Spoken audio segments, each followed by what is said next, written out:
gostaria de chamar a atenção para algo assustador em uma sociedade cada vez mais dependente da tecnologia. E se, por algum motivo, ficássemos sem energia elétrica? Esta parece ser uma possibilidade bastante remota. Afinal de contas, mesmo com o gigantesco aumento na demanda por energia, principalmente após a popularização dos dispositivos digitais e da internet, o fornecimento se tornou muito mais confiável. Porém, esse cenário é muito menos improvável do que se pode imaginar. Fenômenos da natureza, como tempestades solares, ou provocado por seres humanos, como explosões nucleares no espaço, podem ser bastante prejudiciais para as redes elétricas mundiais.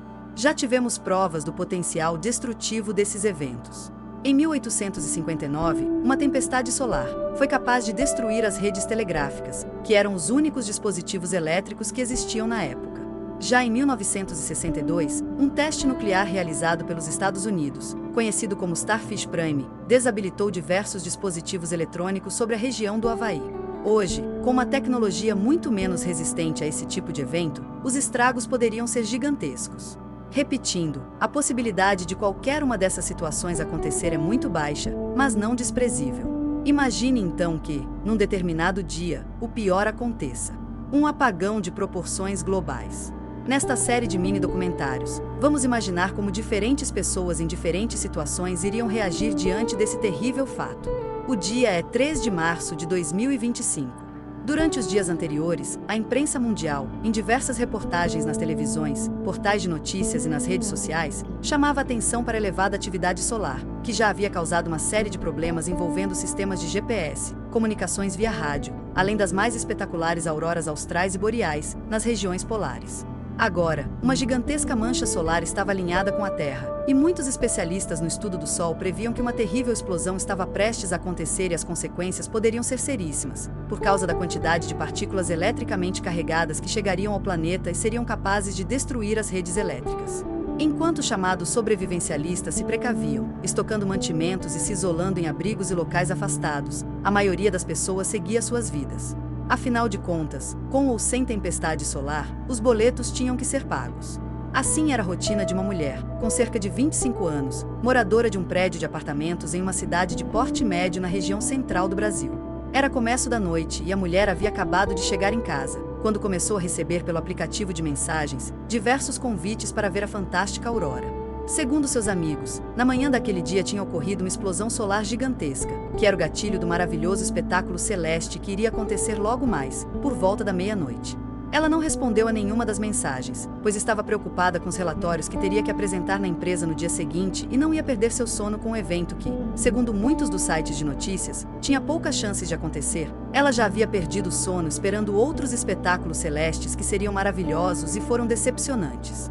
Agora, com seus relatórios, estava decidida a ignorar o fenômeno. Às 10 da noite, já estava na cama, dormindo. Acordou com o despertador do celular. Estava suando. O ar-condicionado do quarto estava desligado, assim como todas as luzinhas de stand-by dos aparelhos estavam apagadas. Um estranho silêncio tomava conta do ambiente. Mesmo em um prédio silencioso como aquele, havia sempre uma espécie de ruído de fundo, causado pelo funcionamento de tudo que é elétrico e que ficava ali no limite da audição. Agora, havia sumido. Quando ela pegou seu celular, percebeu que o aparelho não havia carregado completamente. Ou seja, a falta de energia deveria ter ocorrido um pouco depois que ela adormeceu. Haviam várias chamadas não atendidas, pois ela colocava o aparelho no silencioso sempre que ia dormir. Chamou a atenção dela várias chamadas de seus pais, que moravam em uma cidade vizinha. Tentou, sem sucesso, retornar as ligações, primeiramente pelo aplicativo de mensagens e depois com ligações telefônicas. Verificou as mensagens de texto. Seus amigos haviam mandado diversas fotos do que parecia ser um evento espetacular, mas que ela não conseguia ver pois as imagens simplesmente não carregavam. Passando o dedo pela barra de rolagem, viu que as mensagens começaram a mudar. De uma admiração estarrecida para reclamações sobre um blackout. Pelo que ela pode ler, a energia havia caído um pouco depois da meia-noite, em vários lugares ao mesmo tempo. Seus amigos e colegas, nos mais variados grupos, estavam espalhados não só por toda a cidade, mas nos mais diversos locais do país e mesmo em outros países. E todos eles falavam que a energia havia sumido praticamente ao mesmo tempo. Não demorou muito para as mensagens daqueles que estavam mais longe sumirem. E à medida que o tempo foi passando, as mensagens foram rareando, até que praticamente pararam por volta das 3 da manhã. pelo conteúdo delas. Como muitos dos provedores de internet convencionais e roteadores estavam desativados, o tráfego se concentrou nas redes de telefonia celular, já que as antenas possuíam mecanismos para se manterem funcionando durante apagões, como baterias e geradores. Mas essa rede não estava preparada para lidar com tamanha quantidade de tráfego, o que deixava tudo extremamente lento. Por causa da aurora e do blackout, as pessoas tentavam falar umas com as outras, sobrecarregando o sistema. A mulher parou para refletir um pouco. Imaginou que logo a energia seria restabelecida e resolveu agir como se estivesse tudo normal. Mas, sequer conseguiu ligar o fogão para esquentar a água do café. Como o acendimento era elétrico, obviamente não estava funcionando, e ela não tinha fósforos. Pensou em esquentar a água no micro-ondas, para logo em seguida rir de si mesma por ter cogitado tamanha bobagem.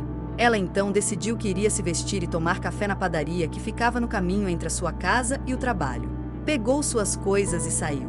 Ao apertar o botão do elevador, mais uma vez percebeu a tolice que estava fazendo e desceu os 3 lances de escada até a garagem, agradecendo por não morar no 16º andar. No caminho até seu carro, passou por um homem. Ele morava no prédio e sempre encarava de uma forma bastante perturbadora, o que a fazia sentir arrepios. Entrou em seu carro, mas ao apertar o botão do controle para abrir o portão, ele obviamente não respondeu. Foi então até a portaria, só para encontrá-la vazia. O síndico estava lá, dizendo que não havia conseguido falar com o porteiro daquele horário e que não havia praticamente nenhum funcionário no prédio. Não havia nem como destravar o portão da garagem para liberar os carros. Ela então pensou em chamar um carro por aplicativo, mas ao acessá-lo, nada conseguiu. A rede estava praticamente parada. Ela voltou ao apartamento, tirou a sua roupa, colocando-a em uma mochila, vestiu uma outra, de ciclismo, pegou sua bicicleta e finalmente saiu do prédio, pedalando. Naquele bairro tranquilo, geralmente havia pouco trânsito naquela hora da manhã, sempre rumo ao centro. Dessa vez, havia tráfego, mas em sentido contrário. Por coincidência, ela encontrou um de seus colegas do trabalho que aguardava no carro uma chance para atravessar um cruzamento. O abordou e perguntou por que ele estava voltando. E ele respondeu que nas ruas centrais estava tudo parado. Os semáforos estavam desligados e que era besteira tentar ir ao trabalho sem energia, já que nada funcionava. Estava tudo uma loucura. Disse que ia para casa esperar o restabelecimento da energia. Ela se despediu e resolveu que iria voltar para sua casa, mas antes iria parar na padaria para tentar tomar o seu café da manhã. Ao entrar no estabelecimento, quase sem clientes e com apenas 2 funcionários, ela viu alguns avisos escritos à mão e colados com fita adesiva no caixa. Não havia pão do dia. Não havia bebidas quentes ou geladas. Operações com cartões de crédito, débito e Pix suspensas até a volta da eletricidade. Pagamentos apenas com dinheiro em espécie e, mesmo assim, com dificuldade para dar troco. Ao olhar em sua bolsa, ele percebeu que tinha apenas R$ 20. Comprou um salgado do dia anterior e um achocolatado em caixinha, e sentou a uma mesa para comer. Ao olhar para seu telefone, viu que não havia novas mensagens e nem atualizações nas redes sociais. Tentou, mais uma vez, ligar para seus pais, novamente sem sucesso. Ao terminar seu café da manhã, se dirigiu a um dos funcionários da padaria, perguntando se ele havia conseguido usar seu celular. Ele respondeu que só estava ali na padaria porque era um dos donos e morava no quarteirão ao lado.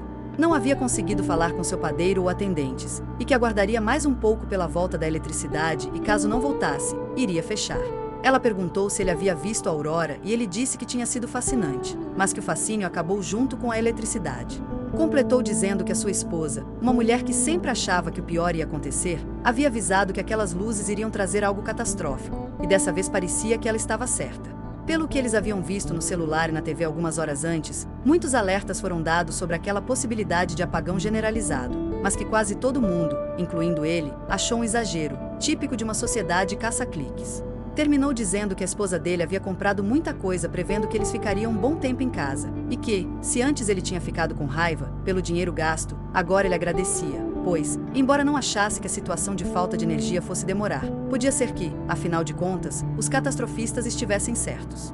Ela saiu da padaria e voltou para casa. Ao guardar sua bicicleta, tirar a roupa suada, tomar um banho frio, com a pressão da água cada vez menor, vestiu-se e sentou no sofá da sala, pensando no que faria. Logo, riu de si mesma, pois aquilo não era o fim do mundo.